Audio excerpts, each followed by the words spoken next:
ሰላም ሰላም ውድ ቤተሰቦች ሀብታሙ ለገሰ ነኝ። በዚህ ኢኮኖሚክስ ኤንድ ማቴማቲክስ በሀብታሙ በሰኝ ዩቲዩብ ቻናል የተለያዩ ኢኮኖሚ ነክ ጉዳዮችን እንደምናነሳ ይታወቃል። እንግዲህ ዛሬም ደግሞ በአንድ ርዕስ መጥቻለሁ።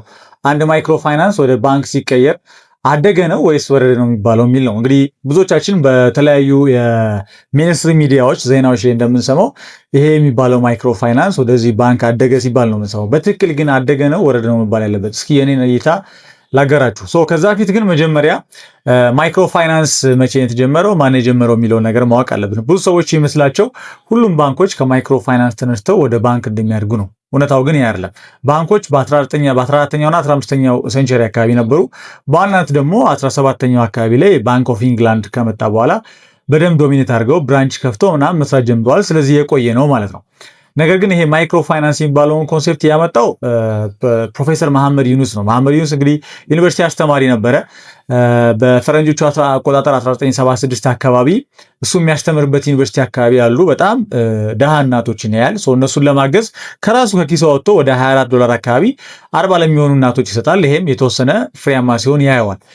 ከዚህ ተነስቶ ነው ማለት ነው እንግዲህ የማይክሮ ፋይናንስ ኮንሴፕትን ያመጣው እና 1983 አካባቢ ግሬመን ባንክ የሚባል አቋቁሞ መስራት የጀመረው እስካሁንም እየሰራ ያለው ማለት ነው። እንግዲህ ፕሮፌሰር መሐመድ ዩኑስ በዚህ ምክንያት ኖቤል ፕራይስም ዊነር ሆኗል፣ ማሸነፍም ችሏል። ዋናው ቢዝነስ ሞዴሉ ምንድን ነው?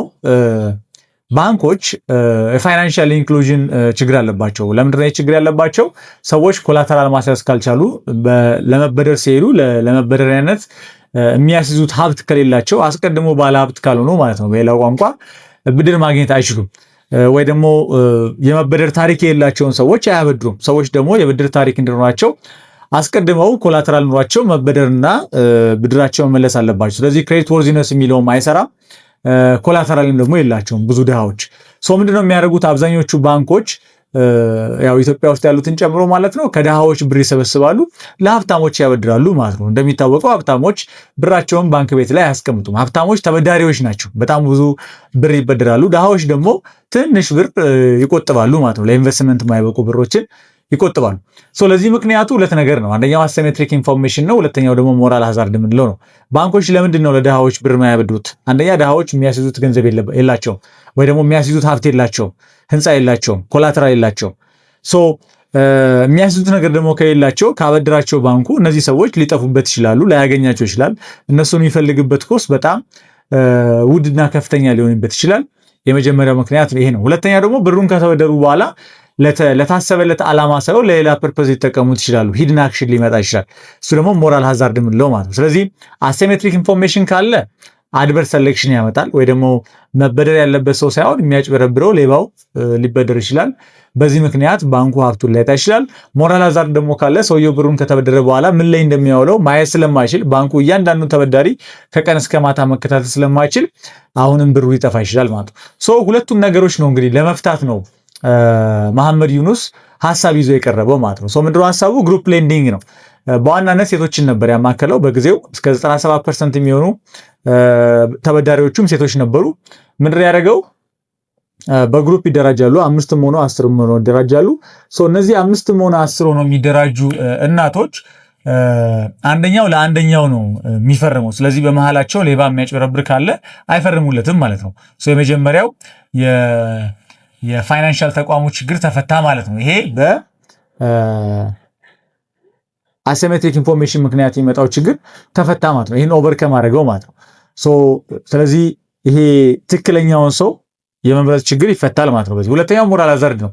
ከግሩፕ ውስጥ አንዷ ሴት ብሩን ይዛ ልጠፋ ካለች ሌሎቹ ይጠቁማሉ። ስለዚህ ሂድን አክሽንም ተፈታ ማለት ነው። ይህም በማድረግ ነው ማይክሮ ፋይናንስ ብዙ እናቶች ከዕዳ እንዲወጡ ያደረገው፣ ከድህነት እንዲወጡ ያደረገው ማለት ነው። ዋናው ሀሳብም ይሄ ነው።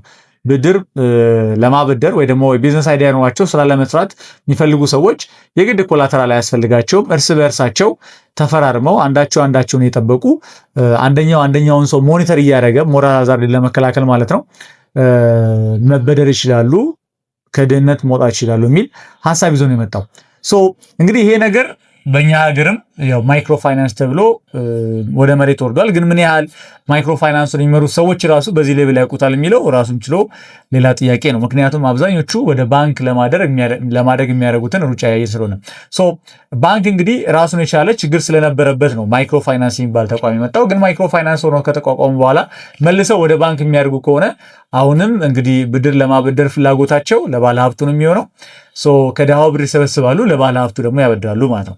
ከዚህ ጋር በተያያዘ ሰሞኑን አዲስ ዘመን ጋዜጣ ላይ የሰጠሁት ኢንተርቪው ነበር። ምናልባት ሐሙስ አካባቢ ላይ በሶስት የወጣውን የማግኘት እድል ካላችሁ ገጽ 3 እና ገጽ 7 ላይ በደንብ አስቀምጨዋለሁ። በዋናነት ኢትዮጵያ ውስጥ ያሉ ባንኮች በዋናነት ካርቦን ኮፒ እንደሆኑ፣ ሁሉም የሚሰጡት አገልግሎት ተመሳሳይ እንደሆነ፣ ከድሃ ብር ይሰበስባሉ፣ ለሀብታም ያበድራሉ፣ ፋይናንሻል ኢንክሉዥን ላይ በጣም ከፍተኛ ችግር እንዳለባቸው አስቀምጫለሁ። ከነዚህ ባንኮች ውስጥ ደግሞ የተወሰኑት ከማይክሮ ፋይናንስ ያደጉ ናቸው። ጭራሽ ፋይናንሻል ኢንክሉዥን ለማስተካከል ተብሎ የመጡ ማይክሮ ፋይናንሶች ተመልሰው ወደ ባንክ አደጉ ሳይሆን በእኔ እይታ ወደ ባንክ ወረዱ ነው የምለው። የእናንተ እይታ ምን ይመስላል? እይታችሁን አጋሩኝ። ቻናሉ ኢኮኖሚክስ ኤንድ ማቴማቲክስ በሀብታሙ ነው። በዚህ ቻናል ኢኮኖሚክስ ኤንድ ከኢኮኖሚክስ ጋር የተገናኙ ነገሮች ይቀርባሉ። ከዛ ውጪም ደግሞ ይሄ ነገር በሚል ርዕስ ከኢኮኖሚክስ ወጣ ያሉ ይህን ሀሳቦች እያጋራሁኝ ነው። ላይክ ማድረግ፣ ሼር ማድረግ፣ ሰብስክራይብ ማድረግ እንዳይረሳ። ቴንክ ዩ